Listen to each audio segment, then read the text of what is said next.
Selamat malam pemirsa. Di saat warga Palestina menjadi korban genosida oleh Zionis Israel dan di saat Indonesia memperjuangkan juga kemerdekaan Israel, di saat itu pula ada 5 orang kader NU yang sowan dalam tanda kutip ke Presiden Israel Isaac Herzog untuk bertemu. Entah apa misinya di sana, itu yang belum jelas. Dan hal ini menuai kecaman, sempat viral di media sosial, bahkan membuat heboh seluruh wilayah, seluruh Indonesia, hingga akhirnya Ketua PBNU Yahya Khalil Stakuf sampai harus meminta maaf secara terbuka karena 5 orang kadernya melakukan kunjungan bertemu dengan Presiden Israel. Apa kemudian yang menjadi agenda pertemuan ini? Kita akan menggali lebih dalam di dua sisi bersama saya, Dwi Anggia. Baik, untuk itu sejumlah narasumber sudah hadir bersama saya malam hari ini. Saya perkenalkan satu persatu. Di sebelah kanan saya ada Mbak Monique Rakers, aktivis pro-Israel. Selamat malam Mbak Monique, boleh digunakan mikrofonnya. Selamat malam. Ya, dan ada Bung Natalius Pigai, aktivis HAM. Selamat malam Bang Pigai. Selamat malam Bu Anggia. Ada Pak Kiai Taufik Damas, Wakil Khatib Syuriah PWNU DKI Jakarta. Selamat malam. Selamat malam Pak Damas. Ada Mas Muhammad Hussein, aktivis kemanusiaan di Palestina. Selamat malam Mas Hussein. Selamat malam semuanya. Assalamualaikum. Dan juga selamat malam untuk teman-teman mahasiswa dari Universitas mana tadi ini? Gunadarma. Selamat malam, dan juga dari Universitas Telkom. Terima kasih sudah hadir di sini. Mudah-mudahan bisa mendapatkan insight ya dari diskusi kita malam hari ini. Sebelum kita mulai, saya ingin menampilkan, ini sudah beredar di media sosial bagaimana salah seorang dari yang berkunjung ke Israel memberikan speech atau pidato singkatnya di hadapan para pengurus I-Track atau Israel Track yang ada di Palestina. Kita saksikan terlebih dahulu bersama. Ya, ini video yang beredar sebenarnya cukup panjang. Yang saya tangkap, saya sempat lihat juga yang disampaikan oleh Zainul Ma'arif, ini pengurus lembaga Batsul Masail PWNU, menyebutkan juga bahwa tujuannya di video itu disebutkan untuk normalisasi hubungan diplomatik antara Indonesia dan Israel. Nah, benarkah demikian? Saya ingin bertanya terlebih dahulu ke Pak Taufik Damas. Jadi sebenarnya mereka berangkat ke Israel ini PWNU Jakarta ya Pak Zainul, ini anggota PWNU Jakarta. Sempat komunikasi nggak, sempat minta izin tidak secara resmi, dan menyebutkan agenda keberangkatannya ke Israel itu untuk apa?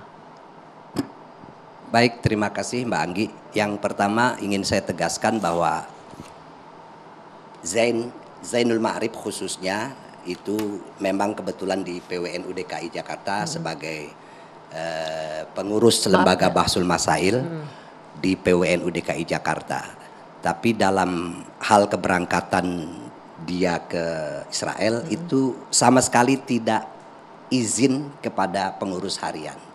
Tidak izin? Tidak ada yang tahu sama sekali. Justru kami di Suriah dan juga di jajaran Tanfidiyah tahu ya setelah mereka pergi, pulang, kemudian di-upload di media sosial. Taunya di situ. Jadi memang tidak izin dan tentu tidak mengatasnamakan PWNU DKI Jakarta. Tidak mengatasnamakan PWNU, tapi menyebutkan bahwa dia adalah generasi ketiga kader NU, membawa nama Gus Dur, yang menyebutkan Gus Dur juga punya hubungan erat dengan Shimon Peres, Presiden Israel. Dan kemudian kalau kita tonton lebih panjang videonya, menyebutkan kami membawa misi untuk menormalisasi hubungan Israel dan Indonesia.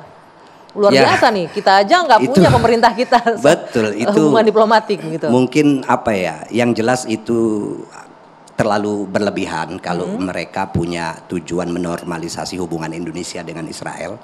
Negara kita aja tidak. Betul. Dan negara kita itu kan komitmen bahwa Indonesia itu anti penjajahan, sehingga tidak akan pernah membuka hubungan diplomatik dengan Israel. Lalu inisiatif dari mana nih Pak? Sempat komunikasi nggak dengan Saya sempat orang komunikasi sebetulnya. Tujuan utamanya kalau yang dijelaskan oleh Zainul Ma'arif sebetulnya adalah awalnya penelitian lapangan tentang kondisi di sana. Yang kedua ingin ada dialog antar umat beragama di sana.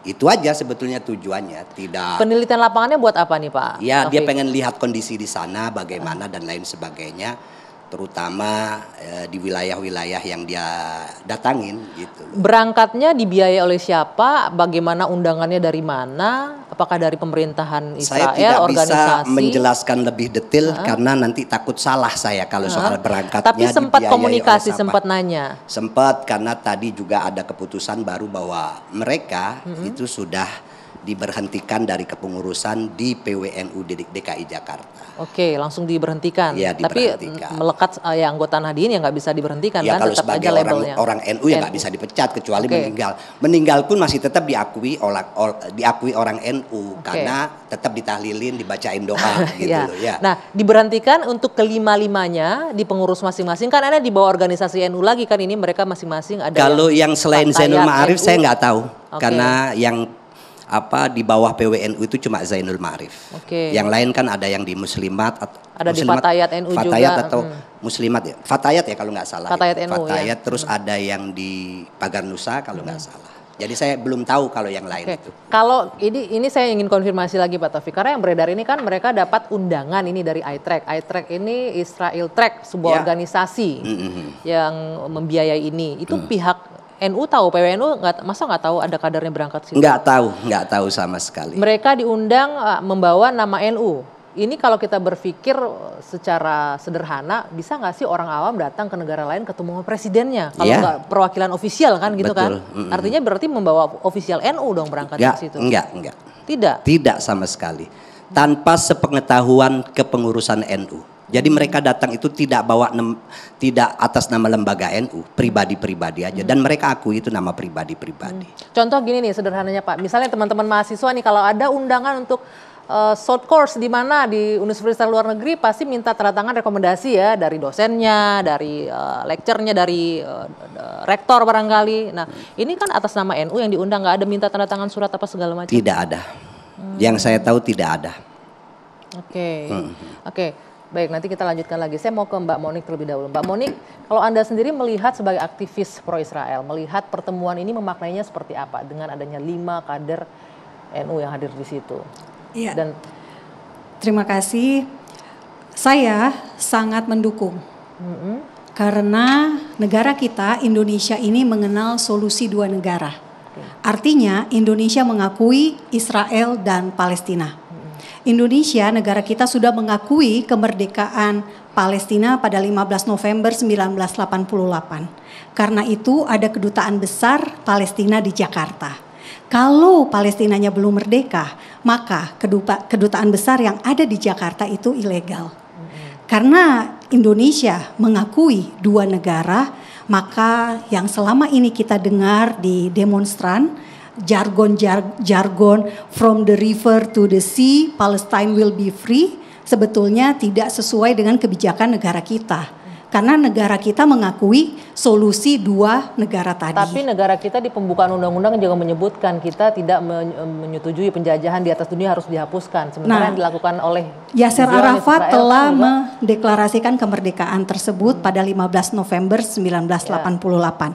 Nah, kembali ke soal 5 anggota NU gitu ya, yang datang ke Israel bertemu dengan presiden. Ini adalah presiden Israel yang mempunyai 2 juta warga Israel yang beragama Islam dan adalah orang Arab Palestina.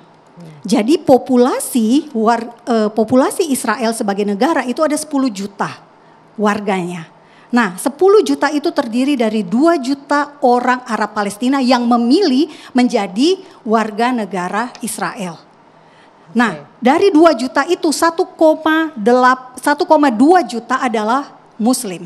800.000 adalah Kristen. Kalau ada orang Indonesia datang ke Israel dan bisa bertemu dengan presiden Israel, itu karena Israel sangat-sangat ingin mencari pertemanan, persahabatan antar bangsa. Anda mahasiswa jika ingin datang bersilaturahmi dengan presiden Israel, pasti pintu dibukakan. Karena Israel tidak mencari musuh, tapi Israel mencari teman. Ya kalau untuk itu kita ya bisa ya, orang tidak mau cari musuh oke, tapi di tengah situasi ini, nah ini saya ingin nanyakan nih ke Mas Hussein juga, di tengah situasi yang terjadi di Palestina, di Gaza segala macam, dengan pertemuan ini dengan konteks ingin mencari teman oleh Israel, bagaimana melihatnya? Tapi nanti kita jawab ya Mas ya, kita jeda dulu sejenak. 2 sisi kembali ke sana.